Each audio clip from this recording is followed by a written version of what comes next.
This is CNN Breaking News. Breaking news here on CNN. I'm Brooke Baldwin. Thank you so much for being with me. The breaking news is the fact that we have just learned here at CNN that CNN has been blocked from a White House gaggle. Gaggle, essentially, informal gathering of reporters, print, radio, television, coming together to be briefed, in this case, by the White House. The White House daily briefing not happening today.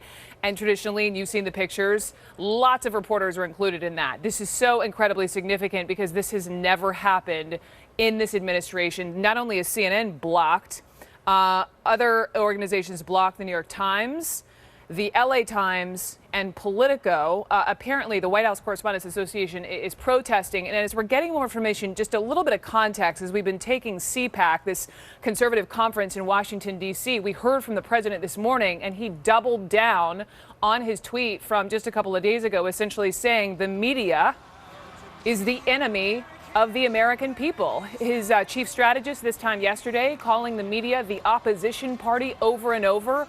Let's talk through this. I have Sarah Murray first joining me, one of our White House correspondents. And so, Sarah Murray, why aren't we there? That is a great question, Brooke. We lined up. We were told there was a list ahead of time, which is sort of abnormal, but we put our name on the list. And then when we went to enter, I was blocked by a White House staffer who said we were not on the list for this gaggle today. Now, normally, if you were going to do something like this, an extended gaggle off camera, you would have one person from each news outlet. As you know, we have multiple people from CNN here every day. So if you're going to do something beyond a pool, which is sort of the smallest group of reporters that then disseminates the information, you would have one person from every news outlet. That is not what the White House was doing today. What the White House was doing was hand-picking the outlets they wanted in for this briefing. So Breitbart, the Washington Times, One America News Network, news outlets that maybe the White House feels are more favorable were all allowed in, whereas I was blocked from entering, Politico was blocked from entering, the New York Times, the LA Times, all of these news outlets were blocked from going to a gaggle. And Brooke, as you pointed out, on a normal day-to-day basis, this would be an on-camera, on-the-record briefing in the White House briefing room where anyone at any of these news outlets would have a chance to be called on and to answer a question. It's pretty clear that that is not what the White House wanted to do today, and they wanted to just select maybe news outlets that would be more favorable, which I do have to say I think is kind of unfortunate, Brooke, because when you think about the list of priorities that the president was ticking through earlier today, he was talking about serious immigration matters at CPAC. He was talking about serious tax reform, serious healthcare matters, things that our viewers really care about. And when we go into those briefings, that's an opportunity to ask questions about any number of news stories of the day. And today it's clear they did not want CNN to be involved in that. The story that CNN broke about the FBI and the White House talking when they absolutely shouldn't have been because of this investigation. So this is not okay. Go ahead, Sarah. Well, and that's the other thing is, you know, the White House is clearly incensed over this excellent CNN reporting about conversations between the White House chief of staff and senior officials in the FBI. In fact, senior administration officials held a gaggle here this morning for almost 45 minutes discussing it. The odds that that story is not yet coming up again, that those Russian contacts are not yet coming up again, are very slim, and yet they've decided to exclude CNN, the news organization that broke that story, from this gaggle, which is also, of course, disconcerting. Sarah Murray, don't go too far. I may come back to you. Let me bring in Jeff Mason, the president of the White House Correspondents Association, who I mentioned off the top. They are protesting this whole thing. This is not okay, is what I keep hearing myself think when I'm just learning this, like the rest of us. Jeff Mason, what did the White House tell you all? Why is this happening? Well, we're still getting information about that. They clearly wanted to have a gaggle that was not on camera and that was not the full press corps today. We don't object to there being briefings like that aren't always on camera, but we have encouraged them when they want to do something like that, which is a gaggle, as you explained at the top, that they still do it in the press room and do it in a place where all reporters have a chance to ask questions. So we've made that clear, and we're going to continue to have discussions with them about that, and we're not happy with how this happened today. So tell me a little bit more about what we know. So Sarah mentioned some of the organizations who were allowed to attend the gaggle, Breitbart, Conservative Times, and I understand some organizations are boycotting, like they could have been part of the gaggle, but because of what the White House is doing, they didn't go? Yeah, I don't want to speak for other organizations. All I can speak for in this context right now is the Correspondents Association, Brooke. And as I said, we've been in touch with the White House for the last a good hour about this and working to make sure that something like this does not happen again. Okay, Jeff, let me keep you on the phone. I've got Dylan Byers sitting next to me. There are organizations who are boycotting this. There are. What we have so far is the Associated Press and Time Magazine. What you can imagine happened, Spicer held this gaggle. Certain organizations were told they couldn't attend. Certain media outlets, at least the Associated Press and Time, decided they weren't going to stand for that and then left the gaggle. I have to say, this is extraordinarily troubling. By the way, I understand every White House administration's frustration with the press. The press doesn't always get it right. I understand the strategic effort here to demonize the media and why that plays well with the president's base. But when you get to the point where you are handpicking which media outlets get information from the White House, from the press secretary, from the spokesperson for the White House, that is extremely troubling. That does not speak of American democracy. And in fact, Peter Baker, veteran White House correspondent for the New York Times, tweeted, look, he covered the Clinton administration, Bush administration, Obama administration. He never remembers anything like this happening before. Brian Stelter is on the phone with us just as another voice to chime in. And I mean, I think Dylan made an excellent point, Brian. And to his point, what are if you're handpicking who you allow to get information from the White House, what are the broader ramifications of that? You know, Brooke, I'm here in Atlanta at a media law conference, just ran back here to CNN Center. And one of the big concerns at that media law conference is something like this. President Trump not just complaining about the press, but actually taking action, using the power of the presidency in various ways in order to quash coverage. Now, this is a relatively small step in the grand scheme of things. He is not telling CNN to get out of the White House entirely. However, it's a very troubling first step that we're seeing from this administration. I remember last summer interviewing now President Trump about this. Remember during the campaign, he blacklisted certain news outlets, not allowing them to come to his rallies with press credentials. I said to him in the interview, are you going to do that if you're president? Are you going to blacklist reporters? Are you going to revoke White House press credentials? And he said, absolutely not. I will not do that if I'm president. Now, Brooke, he's not quite going that far today, but he sure is taking a step in that direction. So that's one of the reasons why this is very troubling to journalists.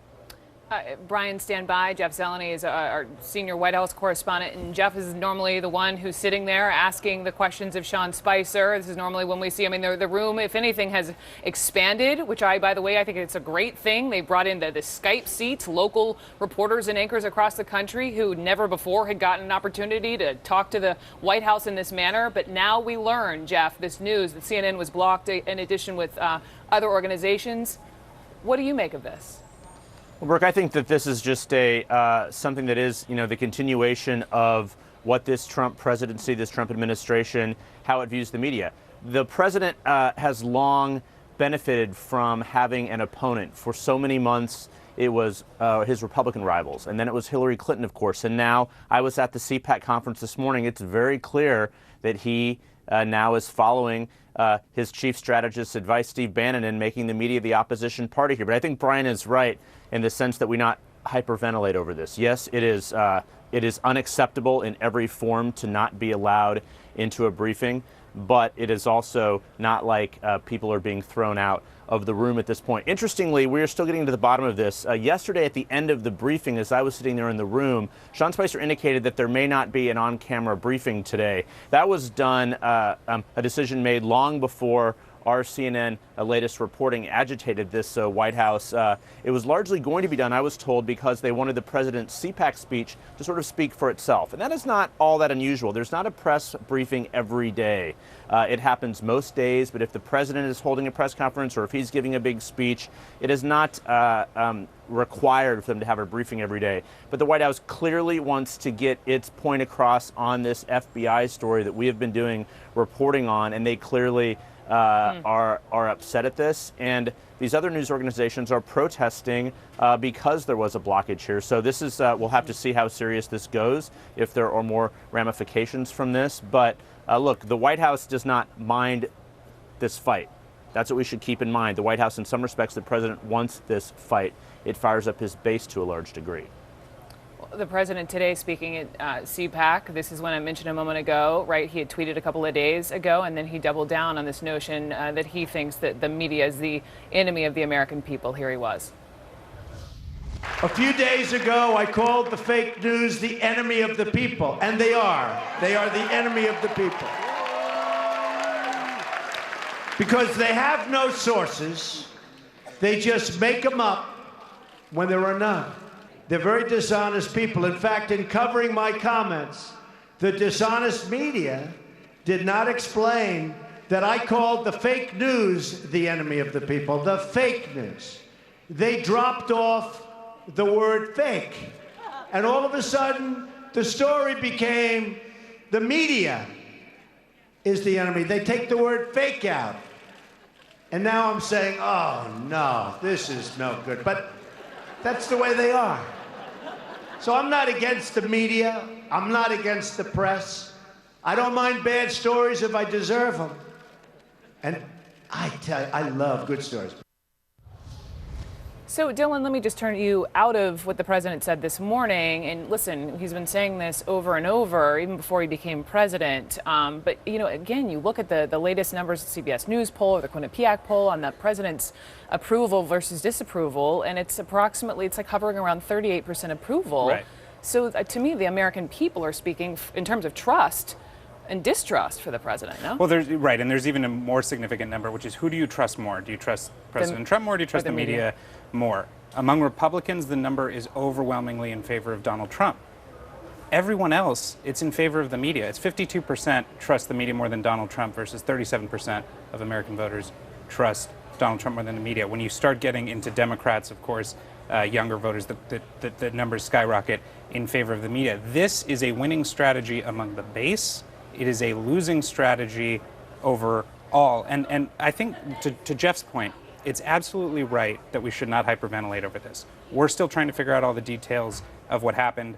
I've tried to get in touch with every single person in the White House press office that I can, not hearing anything back yet. We need all the details before we know exactly what happened here. That said, if you look at the news outlets that were blocked, CNN, the New York Times, you're looking at news outlets that have had some of the most aggressive coverage of the Trump administration in recent days. It seems to me there's a reason that they were blocked. Again, that's really troubling. And on the flip side, you look at those who were allowed in, Brian Stelter, namely Breitbart, and the conservative paper, The Washington Times. There's a theme. Yeah, that's the essential point, I think. We've seen this administration stacking the deck with friendlier news outlets. And when I say friendlier, what I mean are news outlets that have a point of view. In some cases are openly rooting for the president.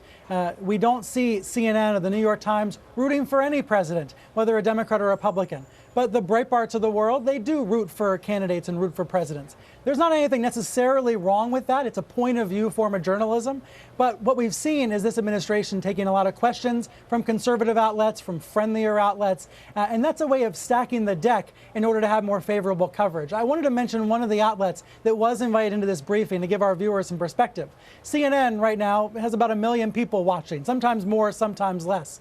OANN, One America News, one of the channels brought into this briefing, is so small it doesn't have Nielsen ratings. And yet the White House is giving it a lot of access because it views it as a friendlier outlet. So that's an example of a sort of imbalance. When you talk about the New York Times and the CNNs of the world, you might think they're biased, you might think they're not fair, but they're among the biggest news outlets in the country. And that's why all administrations, whether Clinton, Bush, Obama, would allow that kind of access to the big news outlets that cover every White House. That's why we didn't see President Bush take this kind of action, or before him, President H.W. Bush or President Reagan. They recognized the importance of reaching big news outlets and speaking with those journalists that speak on behalf of the public. So that's the challenge here. We're seeing a norm, not among Democrats or Republicans. This is bipartisan in the past. Fair treatment of a variety of news organizations. And President Trump is challenging that by blocking these news outlets today. You know, to Brian's point, if I may, I would just, if we just pull back here, if we get past sort of the media's frustrations with the Trump administration, vice versa, what we're looking at actually is we're looking at the White House press corps trying to fight for the notion that we lived with for most of the 20th century, which was a common narrative. an understanding that there were certain news outlets that were tasked with covering the most important office in the land, and that they would do so responsibly and effectively. This administration is starting to chip away at that. Whatever happened in the briefing room today, there is a reason that there's a reason that the Associated Press boycotted a gaggle that they were invited to, and it's because they saw something happening there. They saw an administration trying to shift the narrative in its favor by blocking certain media outlets that have no other goal than reporting the truth without fear or favor. Again, it's really troubling, and I hope when we do learn everything about what happened in that briefing room, that there's some reasonable excuse for why this happened. Speaking of learning more, let me now quickly go back to Jeff Zeleny, our senior White House correspondent, who has something new. Jeff, what did you just learn? Well, Brooke, I'm hearing from one of our White House producers, Kevin Liptak, and he is hearing from reporters who are inside that gaggle with Sean Spicer. Let me relay this to you. He said that Sean Spicer is telling reporters inside his office, in this gaggle as we call it, basically an off-camera briefing, that originally this event was supposed to be for pool coverage only. Let me just sort of explain in layman's terms what that means. That means a smaller group of reporters. So they'd be one organization, one print reporter, one radio reporter, a wire service reporter, etc. And he said he expanded it as he saw fit, meaning he invited these other news organizations that Brian and Dylan have been talking about. Generally conservative-leaning news organizations he invited in and did not invite the rest of the people in. This is one of the issues that happens when you don't have a come one, come all briefing in the press room. And so Sean Spicer is apparently talking about this in this small gaggle right now. And we will get more information on this. I just heard from someone else in the communications operation at the White House that their intent was not to exclude people. So at least that is one person's explanation, but exclude people they indeed have. So Dylan's right, we have to learn more about this. But again, this is something that the White House does not see a problem with this. We've seen throughout the course of this week, the administration is fine with picking these fights because it A, is a distraction for them, and B, it does indeed fire up some of their base. Most supporters of the president do not mind if CNN and others are blocked from this briefing. They believe that it makes us sound like we are whining about this. We indeed, on a beautiful day here in Washington, have other things to do, but we are there to ask questions on behalf of the American people and report this. So that's a little bit of context here. But again, let's wait until all this unfolds. This is happening in real time here, and let's get back to you when we know more on this, Brooke. Okay, Jeff Zeleny, thank you. I've got Thanks, Brooke. The other Jeff still on the phone, Jeff Mason, president of White House Correspondents Association. So Jeff Mason, I just want your reaction to, Zeleny's reporting on that the White House was saying this was a pool report. They did not mean to exclude people, that they don't see a problem with this. Your response to that? Well, I like being the other Jeff, first of all. And second of all, I would say that I would encourage everyone not to rush to conclusions about how this happened today. We're getting information. We have passed on our sense of protest about how it was done. And I think it's in everyone's interest to be sure that something like having reporters excluded doesn't happen again. But I think for context for your viewers, it is important to note that there is some precedent for doing briefings just to a pool. On Air Force One, for example, there's just a pool on the plane that is briefed by the press secretary or White House officials or even the president, and then that information is shared with the rest of the press corps. In this case, because it's at the White House and it's on a working day where many other people in the press corps are available, we encourage them to make any kind of briefing they have, be it what we call a gaggle or a regular televised briefing, to be open to the full press corps. And that's what we did today, and that's what we'll continue to do. All right. Jeff Mason, thank you. And of course, to our Jeff Zeleny, Dylan, and Brian, as soon as we get more developments, just hop on and we'll relay that along to the audience. Meantime, coming up next, we'll talk about CNN's exclusive reporting we're alluding to in the context of that story about these conversations between the White House and the FBI over this ongoing investigation. I'm Brooke Baldwin. This is CNN.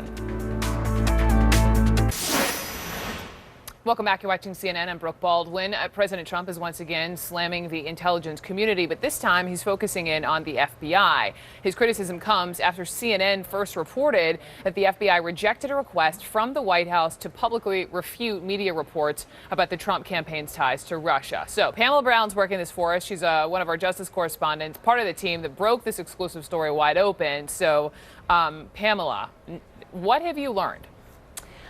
We've learned a few things here, Brooke. And, you know, the irony of the president going after the FBI for leaks today is that the White House actually held a background briefing with reporters, meaning officials from the White House asking reporters not to be named but relaying information. And what these senior administration officials told reporters during this impromptu meeting that happened this morning in response to our exclusive reporting that the FBI refused a White House request to knock down stories about Trump's associates' contacts with Russians during the campaign. What they said in response to that is that basically no one did anything wrong, that the White House didn't do anything wrong, that White House officials acted appropriately in asking the FBI to publicly knock down the reports because the FBI's Deputy Director Andy McCabe was the first to make contact about it, asking for a 5-minute one-on-one last week with White House Chief of Staff Reince Priebus to say the coverage was inaccurate. And at that point, administration officials say Priebus asked what could be done. And these officials say that after that, Priebus spoke by phone with both McCabe and the FBI Director James Comey, and the FBI declined to speak publicly because, quote, the FBI could not get into the position of making statements on every story. But adding to this drama, Brooke, administration officials say Director Comey gave the okay to Priebus to go out and say top intelligence officials say the New York Times report was untrue. The FBI has declined to comment, Brooke. How unusual is just even the interaction, given the fact that this investigation is going on, just even for the FBI and the White House to be talking about this? It's very unusual. The communication between the White House and the FBI is supposed to be restricted because of a decade-old restriction on such contacts specifically laid out in these two Department of Justice memos. So if McCabe, the deputy director of the FBI, said this to the White House, he may have overstepped since it is an ongoing investigation, as you point out, not to mention an investigation involving the president's associates in Russia. A U.S. official says McCabe did not discuss aspects of the case but wouldn't say exactly what he told Priebus. And the request from the White House is a violation of procedures that limit communications with the FBI on pending investigations. Now, of course, the White House says it wasn't asking about the investigation. It was asking about the New York Times article. But that article was all about this ongoing investigation that's happening as we speak in the FBI's counterintelligence division, looking at Donald Trump's associates' contacts with Russians during the campaign. Got it. Got it. Pamela Brown, thank you so much. Excellent reporting from your crew there in Washington. Let's broaden this out. I've got Larry Noble with me. He's the general counsel for the Campaign Legal Center and former general counsel for the Federal Election Commission. Also joining me, James Gagliano, a former FBI special agent who served as chief of staff for the assistant director of the FBI's New York office, who also had FBI Deputy Director McCabe working for him here in New York in the mid-'90s. So, gentlemen, welcome to both of you. And James, I want to, of course, ask you about Mr. McCabe in just a second. But first, just so we're all on the same page, based upon what Pamela just said, since this investigation is ongoing, her word was supposed to be restricted. Sure. Any kind of communication between the White House and FBI, that communication never should have happened, correct? Well, I mean, there are gray areas. And in most instances, if there's an investigation of the President of the United States, the FBI falls under the Department of Justice, which is sent as a part of the executive branch. Communications with the White House go through the counsel for the White House. They don't go directly to the president. Oftentimes they go to the vice president. In this instance, my understanding is what some of the communications were about between the chief of staff of the White House and with Deputy Director McCabe involved the New York Times article, which the White House pushed back on and said, hey, listen, it's not being sourced correctly, and we want to give our opinion on that, and can you change the optics? The FBI is not in the optics business. So I'm certain, knowing Andy McCabe for 20-plus years, he's a straight shooter. I'm sure he pushed back to the chief of staff and said, respectively speaking, sir, that's not our business. But to Pamela's point, I mean, they should never have been talking about the investigation. And if they're saying they were talking about the article, but the article was all about the investigation, therefore they were kind of talking about the investigation. Sure, but you also understand that the FBI director goes to the Oval Office, if not daily, at least a few times weekly to brief the president on things. If he doesn't go, the deputy director goes. So when you're in the West Wing and you happen to be passing somebody in the hallway, as this impromptu meeting has been characterized,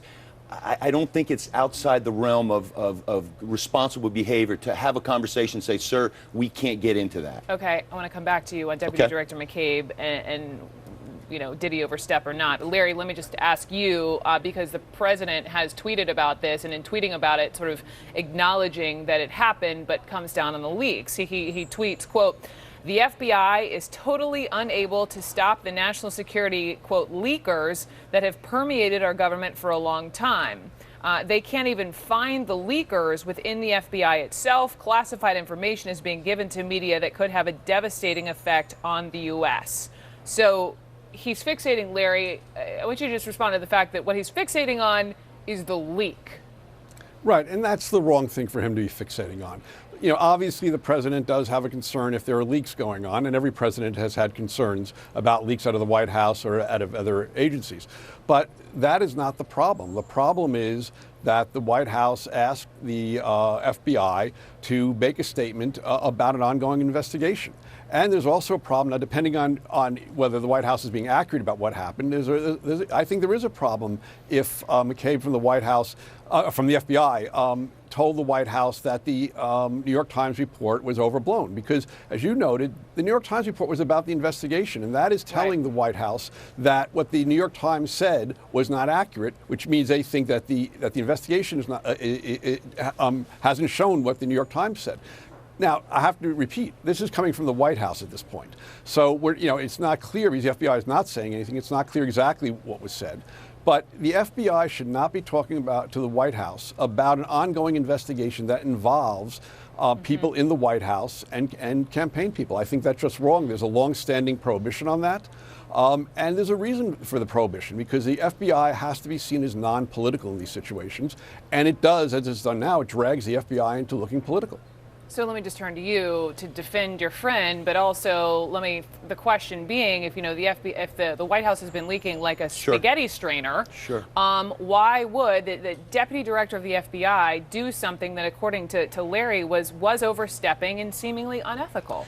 Well, first of all, going back to the leak piece, I mean, leaks happen everywhere. I can tell you from 25 years in the FBI turns over every possible stone to get to a leak, and it's a fireable offense. And the difference between being an FBI agent and leaking to the media, or being a political appointee or somebody who's a White House staffer and leaking to the media, is FBI agents can be charged criminally. So it's a very severe exposure that an FBI agent, if they deign to do that. So not to say that it hasn't happened, hasn't come out of the FBI before, but look who had access to all that information.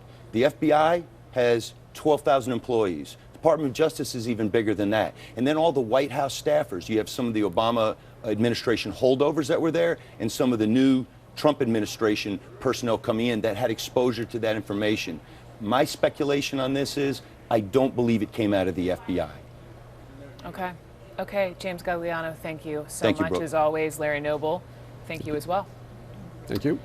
Coming up next, so if let's say a President Hillary Clinton did this, what we were just discussing, what would happen then? My political panel weighs in next.